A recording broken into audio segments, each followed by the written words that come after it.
What's up, boys and girls? Welcome to this video. And this video, we're going to be talking about the five teams of each conference that are surprising. Now, surprising means they've had a good season last year, or they made the playoffs or went further, but now they're struggling. And teams that struggled are a surprising start. That doesn't put Seattle Kraken, but hey, they're struggling as well, but we're not going to include them.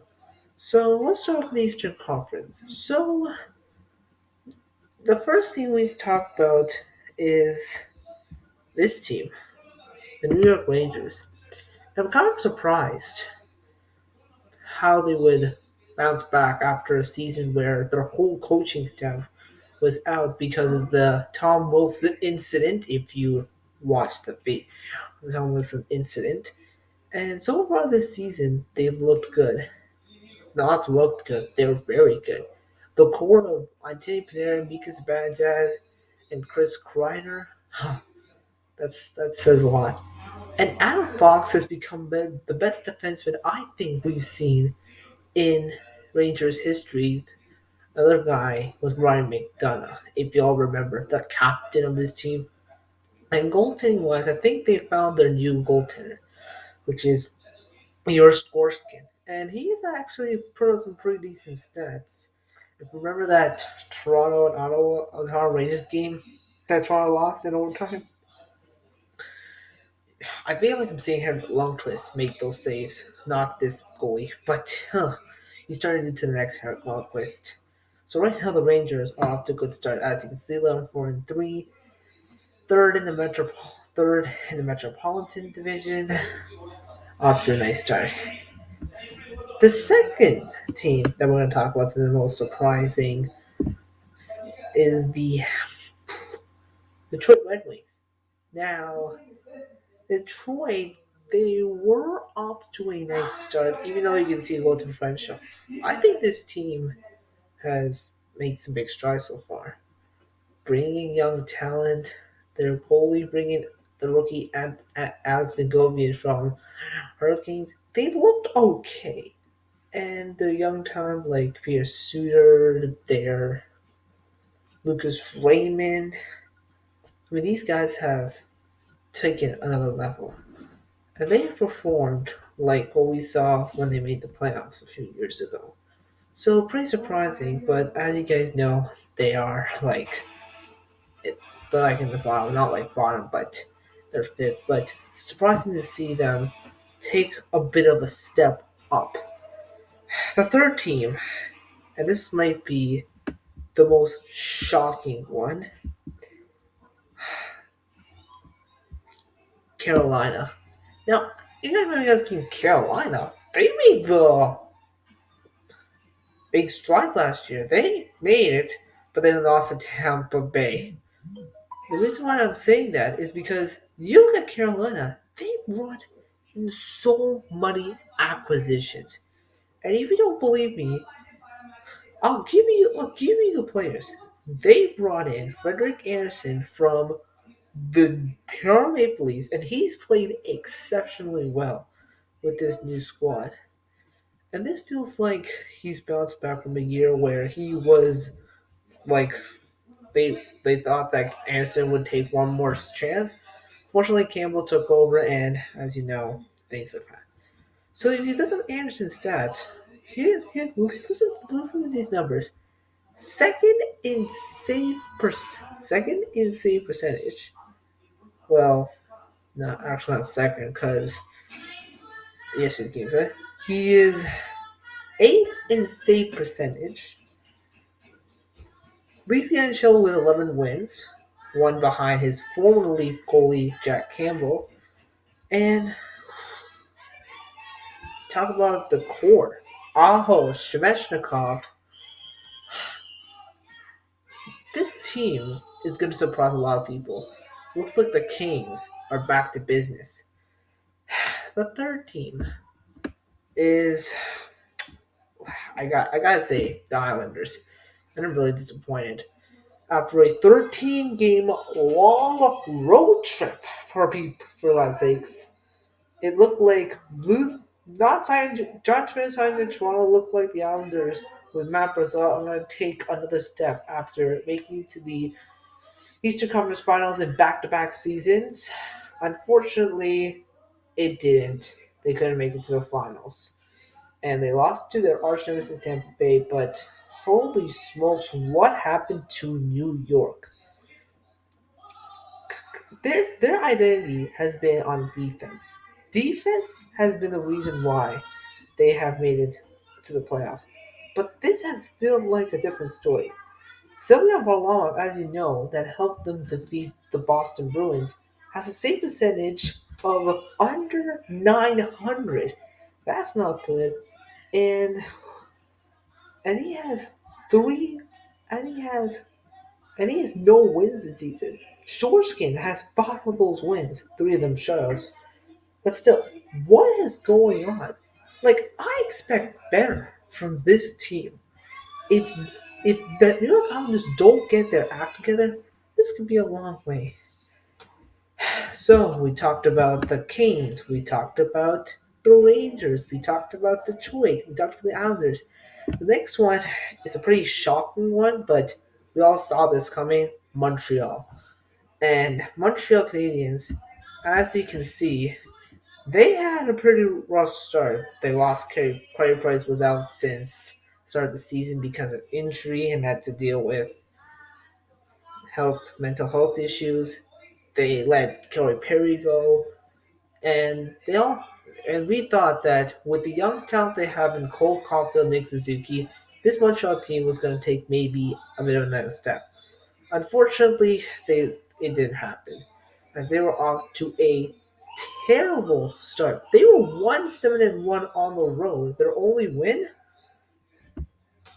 hint hint nudge, hint hint, the San Jose Sharks, a team that they did not beat since 2014 of all things. I mean, I don't know where to go with the Montreal team. I get it. I get it. Shea Weber is out. I get Carey Price is out. But I think right now this team is going to go into a rebuild. But with Carey Price coming back sooner than later, maybe they can take bigger strides. All right, on to the Western Conference. And the Western Conference, whew, you better buckle your what's this one because this is a shocker. Anaheim Ducks. Can we say Anaheim has found its stride? Oh, they goddamn they have.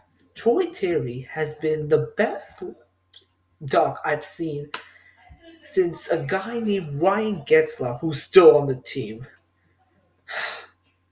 And you want to hear the stats? Okay, hear this. Troy Terry had a 16-game point streak. 16-game point streak. Like, come on. That's something you see from Ryan Getzlaw. But him? That's a man that's got some guts. And how about Ryan Getzlaw, too? I mean, he's having a pretty good season. He's having a pretty good season. He only has one goal. He's been contributing a lot with these young guys. That's why Troy Terry leads his team with 12 goals.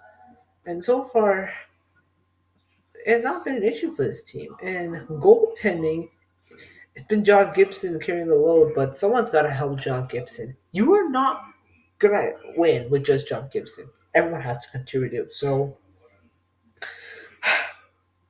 good job, Anaheim. Keep this up. Now, another surprising team, and one of the most surprising one, is Calgary. I just can't think of one flaw I have with these Flames. When Leafs played them against them, Valdor became like the best goalie since a guy named Jonas Hiller and Carly Robin were the best duo. This has got to be the best duo. Valder and Markstrom have been on top of their game, both with GAs under 2, save percentage over 940, and both carry 11 wins. They had a they had a point streak. They had a point streak at home. They were looking like the team to win, and as you know, things happen. But yeah, here we go. Mangiapane has been great after last season's surprising success. 15 goals in his first 19 games. That's a man that's wanting another big deal. And bringing Blake Coleman hasn't fared like a bad idea. He's been good. He's been making hits, but seriously, what Pacifics? Watch out for those flames. They'll fire, they're on fire in a good way. All right, on to the other team, and I didn't expect this, but we got to talk about this team. You want to hear this one? Chicago, and I know they're going to a rebuild with Kane, Taves, that core still there. Bring in Marc-Andre Fleury from Vegas so that the Vegas can have cap space, but literally it doesn't feel right. I know they gotta win. They have 3 straight wins. They're starting it back, but the start of the season, what happened to this team? Fleury looked the he played in the Montreal Canadiens for God all sakes. Like right now, they're trying to get their stride, but this cannot happen. When you have Flurry and a core of players from that Stanley Cup in there, you could go into a rebuild for like a few years, but seriously, you gotta take stride pretty soon. The fourth team from the West, and I'm pretty impressed with how this team has done. Minnesota. Now, last year Minnesota played good. The reason I'm telling this is look where they are. First in the Central, and it's not just Cam Talbot carrying the load like we saw against Vegas, where he completely shut the door, except Game 6, which we all remember what happened. But again, you talk about a team that has young talent. They had to wait to sign Capre Caprisora, the young stud. Huh, he's a stud as well. They don't have like point potentials as you know, like from other teams, but still, they're getting some players with some good points. I mean, the leading scorer is Ryan Hurley with 9 goals. I mean, last year played pretty well. It's continuing to show it, but Caprisora needs to show up more. But so far, this is the right step. And goaltending hasn't been like the start you're looking for, but still, I love where this team is with Caprisora, Joel Eriksson Ek, and this core line. Remember, they had to ship off Zach Parise and Ryan Suter, and to be honest, it hasn't changed. On to the last team, and I am in heavens to shock. This team is like on the edge. You ready for this one? Vancouver. What in the world is going on? Now I know they had a fast season last year, but this year was the year they take the next step. But this was not what I expected. A 6-11 start, thinking, okay, they'll do good. Oh yeah, hell no. Despite Elias Pettersson and JT Miller and Brock Besser doing staying the way, goaltending, you can't just rely on a guy named Demko. If you rely on Demko, it's not going to work. Remember, Jacob Marshall had to carry the load. They did. Cargon is doing an exceptional job, but seriously, Demko can't lead the way. You need you need to get someone else involved. Halana needs to show up that he was the backup he was. And Quinn Hughes, remember last year? Okay, guys, hear this. Remember last year Quinn Hughes had just like 4 or 5 goals. He hasn't. He is still the best defenseman on the team, but still, this is what we need to expect from them. So that's all for today. I hope you enjoyed this video. You can like, subscribe, do anything you want on my channel. As always, we'll see you next time.